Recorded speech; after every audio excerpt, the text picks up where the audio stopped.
Aku rindu Tuhan, aku rindu. Aku rindu semua orang tahu. Aku rindu Tuhan, aku rindu. Semua orang percaya padamu. Sebab hanya Engkau juru selamat, sebab hanya Engkau penebus dosa, agar semua orang menjadi tahu hidup dalam damai sejahtera-Mu, agar semua orang tidak binasa, dapat masuk kerajaan surga.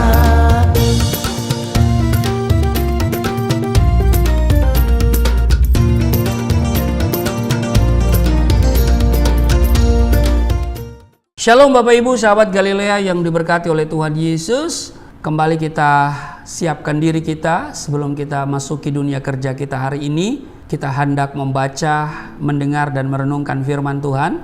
Mari kita berdoa. Allah, di dalam nama Yesus Kristus kami datang di hadapan-Mu dengan penuh sukacita dan mengucap syukur. Karena Tuhan baik, sungguh baik, teramat baik dalam hidup kami. Yang sudah memberkati kami dalam istirahat tidur di sepanjang malam. Engkau menjaga dan menyertai kami. Engkau juga yang telah membangunkan kami di hari ini. Kami ada sebagaimana kami berada semua karena rahmat-Mu. Karena itu sebelum kami masuki dunia kerja kami hendak membaca merenungkan firman-Mu. Urapi kami, buka hati pikiran kami. Urapi juga hamba-Mu sehingga setiap kata kalimat yang keluar dari mulut hamba-Mu adalah kata kalimat penuh kuasa, penuh urapan. Yang mendengar diberkati, berakar, bertumbuh dan berbuah di dalam Engkau. Roh Kudus menyingkapkan segala rahasia kebenaran firman di dalam nama Tuhan Yesus. Haleluya, amin. Kita membaca di dalam Lukas pasal 5 ayat 37, 38 dan 39. Demikian juga tidak seorang pun mengisikan anggur yang baru ke dalam kantong kulit yang tua. Karena jika demikian, anggur yang baru itu akan mengoyakkan kantong itu, dan anggur itu akan terbuang, dan kantong itu pun hancur.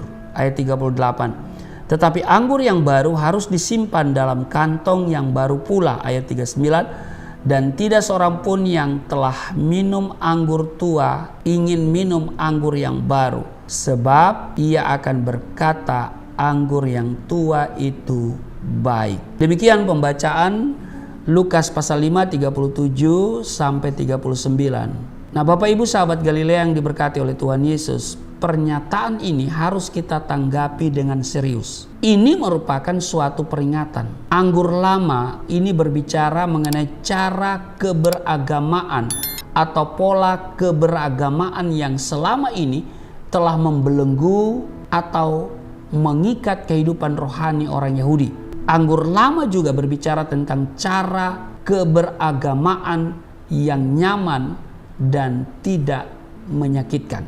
Nah, ketika Tuhan Yesus berbicara mengenai anggur dan kantong kulit tempat penyimpanan anggur, ini konteksnya mengenai cara beribadah dan syariat agama Yahudi. Cara keberagamaan orang Yahudi pada umumnya sama dengan seperti cara keberagamaan yang dimiliki oleh agama-agama lain. Mereka telah menikmati cara keberagamaan itu selama beratus-ratus tahun. Bagi mereka agama itu nikmat, nyaman, menguntungkan, dan tidak menyakitkan. Dan itulah yang dimaksud oleh Tuhan Yesus sebagai anggur lama. Pernyataan Tuhan Yesus itu mengisyaratkan betapa sukarnya mengubah gaya hidup keberagamaan orang-orang Yahudi dengan kebenaran Injil Kristus. Bagi kita, ayat ini menyuruh kita untuk tidak menggantikan kekristenan dengan pola hidup keberagamaan. Jika kekristenan sampai menjadi suatu keberagamaan, maka kekristenan tersebut akan menawarkan sesuatu yang nyaman, tidak menyakitkan, dan menguntungkan bagi pemeluknya. Hal ini sangat bertentangan dengan kebenaran Injil yang Tuhan Yesus tawarkan. Kekristenan yang benar itu menyakitkan Sekali lagi saya tegaskan, kekristenan yang benar itu menyakitkan. Mengapa? Karena harus menyalipkan daging dan merenggut kita dari cara hidup orang dunia. Hidup kita tidak lagi dipimpin oleh keinginan hawa nafsu, tapi harus dipimpin oleh Roh Allah. Jadi merenggut kita dari cara hidup orang dunia. Agama adalah kepercayaan kepada sifat-sifat serta kekuasaan Tuhan dengan ajaran dan kewajiban-kewajiban yang berhubungan dengan kepercayaan itu. Secara sosiologis, kekristenan pun seperti itu. Tapi dalam kekristenan yang dimaksud dengan kepercayaan itu apa? Lalu yang dimaksud kewajiban dalam kekristenan itu apa? Itulah bedanya antara kekristenan dengan agama. Karena perbedaannya jauh sekali Bapak Ibu. Perbedaannya jauh sekali dengan agama-agama yang ada di dunia ini. Kalau kita lihat cara keberagamaan kekristenan itu berbeda. Maka saya mau menegaskan bahwa kekristenan itu bukan sekedar agama.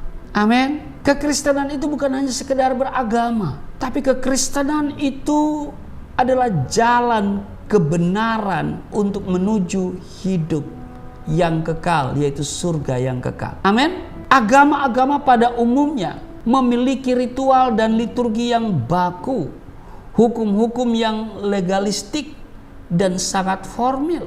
Sedangkan dalam kekristenan, hidup umat setiap hari adalah liturgi yang sejati. Tidak ada rumusan hukum syariat yang rumit yang mengatur setiap langkah kehidupan umat. Dalam kekristenan hanya ada satu hukum yang disebut dengan hukum kasih. Inilah hukum yang utama. Dalam agama-agama, peran tokoh agama sangat menentukan tingkat kerohanian jemaat. Tetapi dalam kekristenan, peran tokoh agama atau hamba Tuhan tidak boleh dominan. Mereka hanyalah alat untuk mengantar jemaat mengenal Tuhan secara pribadi. Sebaliknya, jemaat harus berusaha sendiri untuk menemukan dan berhubungan dengan Tuhan secara pribadi. Itulah mengapa kekristenan bukanlah sebuah agama, melainkan jalan hidup yang membawa seseorang kepada Tuhan untuk dapat menikmati hidup yang kekal. Jadi kalau saudara ingin hidup yang kekal masuk surga, maka saudara harus menjadi Kristen, ya kan? Karena kekristenan itu sekali lagi bukan sekedar agama. Bahkan ada banyak orang mengatakan kekristenan bukan agama, tetapi adalah gaya hidup yang berkenan kepada Tuhan menuju hidup yang berkemenangan, hidup yang kekal. Amin. Karena Yesus berkata, akulah jalan, kebenaran dan hidup.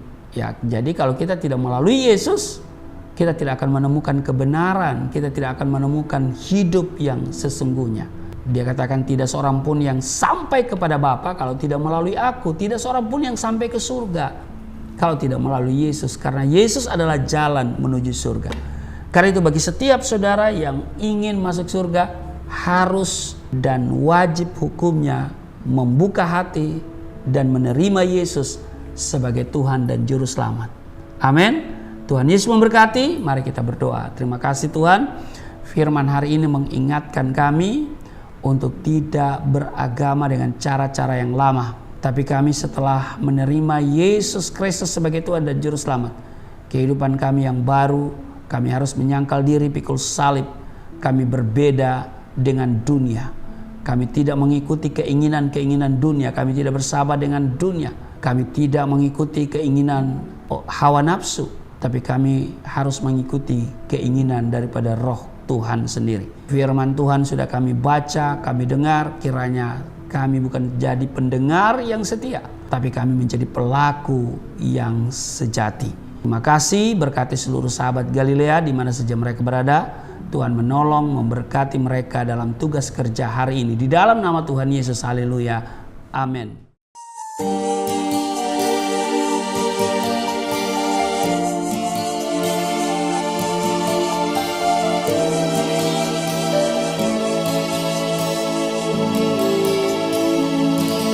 Bapa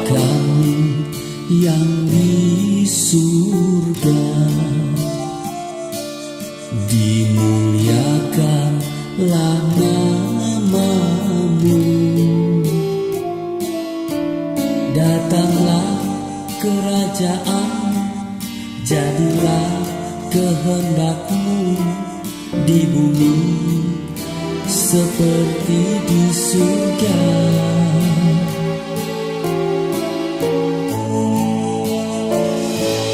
Berikanlah kepada